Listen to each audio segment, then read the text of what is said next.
สมควรเนาะโอ้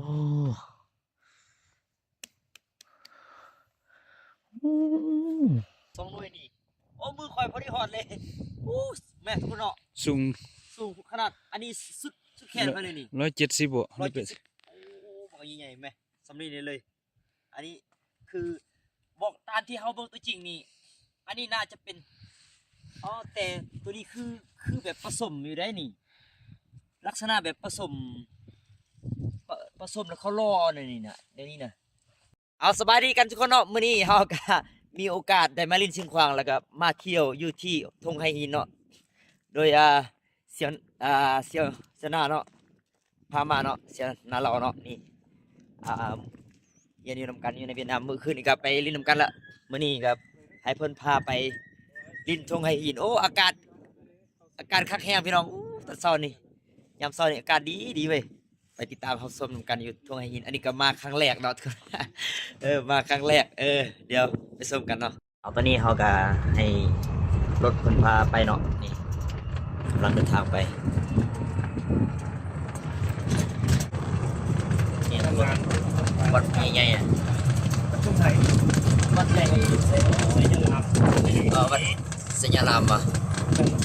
เอาทุกคนตอนนี้เขาก็มาฮอดพื้นที่ที่เขาจะไปส้ม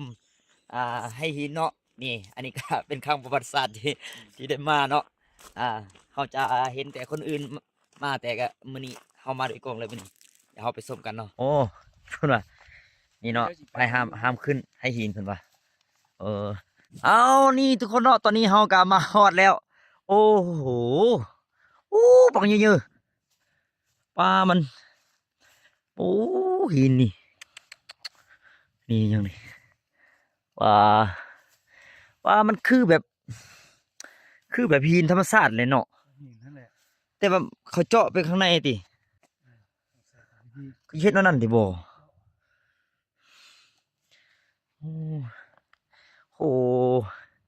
อันนี้คือมาเห็นจริงตัวจริงเนาะตอนนี้นี่บักหลายๆเลยทุกคนเนาะนี่โอ้หูจงโปงข้างในเลยอันนี้นี่คือว่าแบบลักษณะแบบคือแบบก้อนหินแล้วเขาเจาะเอาน่ะนี่เนาะคือแบบมันเป็นก้อนหินอยู่แล้วแล้วเขาเอาเจาะเอาน่ะมันเป็นแบบนั้นน่ะนี่คือแนวนั้นนี่โอ้ตัวนี้มีใหญ่ไปโอ้สมควรเนาะโอ้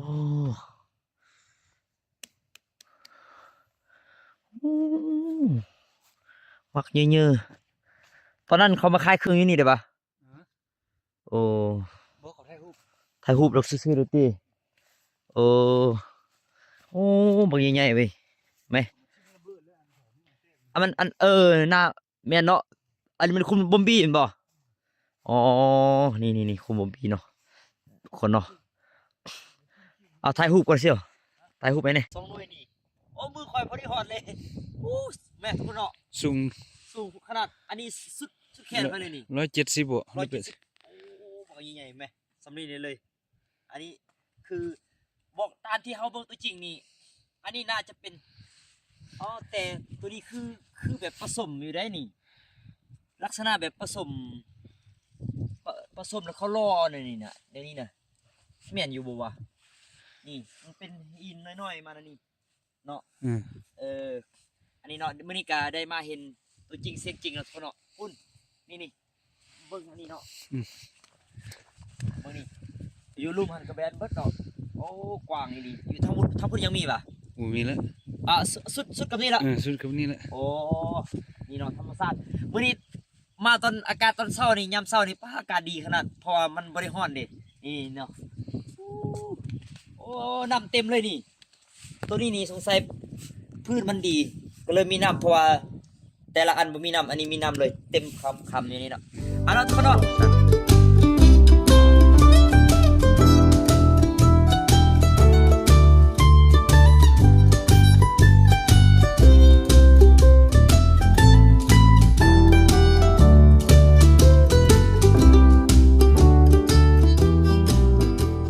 ตัวนี้เป็นคุ้มครองเนาะเฮ็ดซึ่งตัวนี้ถ้าว่าคิดว่าคันว่าต้นนั้นคันบ่ เอาสาธิตเบิ่งสิสาธิตเบิ่งยงทางนั้นเฮ็ดอะไรนี่ อันยิงเลย โอ้มีคนสาธิตให้เบิ่งเลยแบบนี้ โอ้กระดูกมันขุดได้กระดูกเด้เนาะโอ้เนาะได้กระดูกได้ซากคนสมัยก่อนที่สร้างเนาะ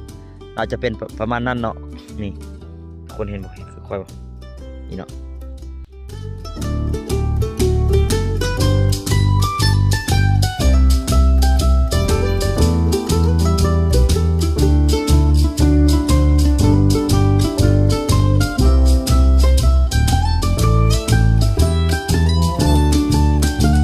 เพราะว่ามีหลายขนาดแม้ตัวนี้เป็นเหลี่ยมเลยโอ้อยู่ตัวนี้หลายปุ๊ดว่าตัวหลายนี่ตัวนี้งามเลยทำไรเปิดเข้ามาถ่ายรูปก่อนโอ้อันนี้เป็นถ้ำบอนรีสอร์ทบอนลี่นี่โอ้มีตัวฮอตพึ่งเว้ยอ๋อมีฮอตตัวพึ่งทางพึ่ง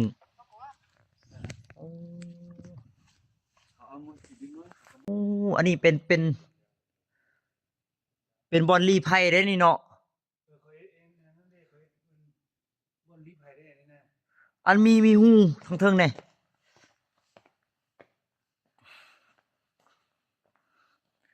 โอ้มีหูฮะว่ายิงลูกศรมาดิยิงซอนอะไรยิงลูกศรเข้ามานี่ได้ตายมันเลยนะโอ้เขาหูเนาะแบบว่าลักษณะที่แบบเขาหูจุดอยู่เหรออันนี้นี่แต่ก่อนนี่น้อยกว่านี้อันนี้นะ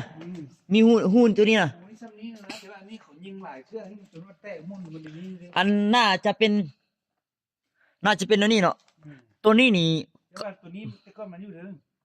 ได้ยิงเสื้อแล้วมันพุ่งเข้ามานี่เลยหรือว่ามันเป็นอันนี้วะตัวนี้มันอัดอยู่แล้วเขาเจาะทางเทิงมาซื่อๆคนลงทางเทิงเขาลงมาแล้วก็ยิงอันนี้แล้วเขาก็ยิงทางเทิงมาเขายิงลูกศรไฟทางเทิงมาได้ลูกศรนั้นไฟอันเป้าไฟขนาดเนาะตายมืดมันแคบเด้เนาะแค่ตายมืดโอ้อันพระธาตุน้อยๆมันเขาเฮ็ดผู้ที่เสียชีวิตฮะโอ้นี่มีหางเพิงพร้อมนี่โอ้หางเพิงหลาย1 2 3 4หางเนาะเป็นหยังมันนี่ซื้อเล็กเพิงเด้อ6หางเบิ่งโอ้6หางใส่ละ6เด้อเบิ่งเข้ามาได้นี่บ่ได้ถึกขดมาจากหินแต่ว่าได้ถึกปั๊มรอมาจากพระไทยบูฮานเส้นทรายหินแห่ผสมน้ำกาวหนังควายน้ำอ้อยผงปูนขาวอันนี้เป็นส่วนผสมที่สร้างตัวนี้เนาะซึ่งถ้ำนี้แม่นถึกนำใช้สำหรับเตาเผาไหเหล่านี้ตัวนี้เป็นเตาเผาไฟเตาเผาเกี่ยวจะตีราคาเนาะอันเพราะว่ายังตัวเราก็คนมานะอันโอ้ยเสียวหน้าเอ้ยไอ้แม่นแล้วเขาเจาะทางลุ่มนี่เขาเอาฟืนดังนี่ดิควันออกวุ่นเนี่ยขี้โมไปเรื่อยไปเรื่อยเลยแต่เดี๋ยวเอากลับทุกคนเนาะกี่หูทำกี่เชียวโมเมนต์ตีโมเมนต์เนาะเขาก็เบิ่งสังเกตนี่อันมันปากถ้ำอยู่ลุ่มนี่มันปืนยิงมันคือสิงามปานนั้นถึงว่าเขาก็ยังว่าว่าไปเรื่อยว่าไปแล้วเลยพอดีพอดีเอาลูกศรยิงพอดีตามที่เขาคิดเอาลูกศรยิงเลยคนตายมาหลายๆนี่หุบทำนี่ให้บุ้งหุบนี่เลยมันเจาะบนทางเทิงหูบอกงามที่จริงแมนเพิ่นเฮ็ดบอลเป็นบอลหลอม เออ เอาบนเฮ็ดอัน บนเผาบนล้อมอันเป็นเขาเอาไทยหินฮะนะ เฮ็ดหาย เฮ็ดไห้ฮะนะบนปันบนล้อมเนาะ เขาก็ว่า เอาคิดเอง คิดเองเอาระเบิดยิง เอา คนตายบางรายเลยนะ อีโมขนาด ตลกแล้วเอาเด้อ เออโอ้ตายเศร้าๆเลยจะไปบอกให้ไปฟังเด้อแต่อันตรายเลยเดี๋ยวก่อนจะบอกให้เอาละเราทุกคนเนาะโอ้นี่ กูบ่ก็ห้าง อันนี้มันอันเด้อนี่ จันแน่ออกทำผลธรรมศาสตร์ทั้งหลายหนึ่งเครื่องหมายขุดศพขุมศพ นี่คุมตัวนี้นี่อันเฮาว่าเมื่อกี้ หนึ่ง อันนี้เครื่องมือหินประเภทต่างๆ ที่มีอยู่ในคุม ฝั่งศพ ฝังศพอยู่ในถุงให้หินที่หนึ่งนี่มีอันนี้ตัวนี้ อืม แล้วก็ตัวนี้ อืม เคยมาวัดย่อเนาะนี่เนาะข้อมูลซะข้อมูลย่อว่าซั่นซะมันมีหลายจุดเอ้ยตรงไหน อ๋อนี่ สาวเป็ด40ไปจุดบวก ทำนี่เนาะเอาเนาะทุกคนเนาะคลิปนี้ก็จะมีเพียงซ้ำนี้เนาะก็ขอบใจทุกคนที่ติดตามรับชมมื้อนี้ก็ได้พาทุกคนมาเบิ่งทงไฮอินตัวจริงเสียงจริงเลยมื้อนี้ก็บ่ได้เคยมาจักเทื่อ มื้อนี้ก็ได้มาเห็นแล้วก็ขอบใจนำเสียหน้าเนาะที่ได้พารับชมในทงไฮอินที่งามๆแบบนี้ขอบใจเนาะทุกคนเนาะอย่าลืมติดตามไปเด้อ